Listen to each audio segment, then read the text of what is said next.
చపాతీ, జొన్న రొట్టె, బగారా రైస్లోకి ఈ కర్రీ కాంబినేషన్ చాలా బాగుంటుంది.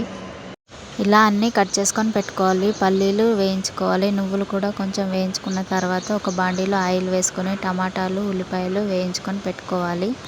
తర్వాత మిక్సీ జార్లో పల్లీలు, నువ్వులు వేసుకొని 3 లవంగాలు, ఒక దాల్చిన చెక్క వేసుకొని వేయించి పెట్టుకున్న టమాటాలు, ఉల్లిపాయలు వేసుకొని పచ్చిమిర్చి కూడా వేసుకోవాలి. పచ్చిమిర్చి సరిపడా వేసుకోండి, కారం ఏం వేయను.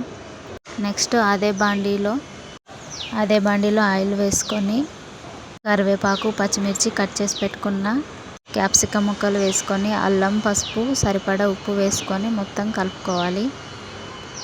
మూత పెట్టి కొద్దిసేపు మగ్గనివ్వాలి. ఆలోపు మా చిన్నోడికి లంచ్ ప్రిపేర్ చేసుకుంటున్నా.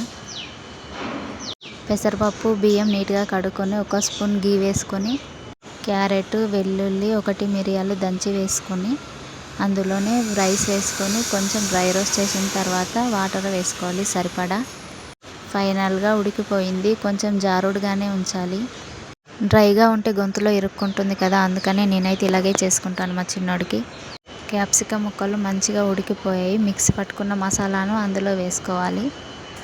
తర్వాత మిక్సీ జార్లోనే 1 గ్లాసెడు నీళ్ళు వేసి మంచిగా కలుపుకొని అందులో పోసుకోవాలి. అంతే, సరిపోతుంది. అవే కరెక్ట్గా 5 మినిట్స్ ఉడికించుకున్న తర్వాత ఆయిల్ పైకి తేలినాక ఇలా కొత్తిమీర వేసుకుంటే ఫైనల్గా రెడీ అయిపోతుంది.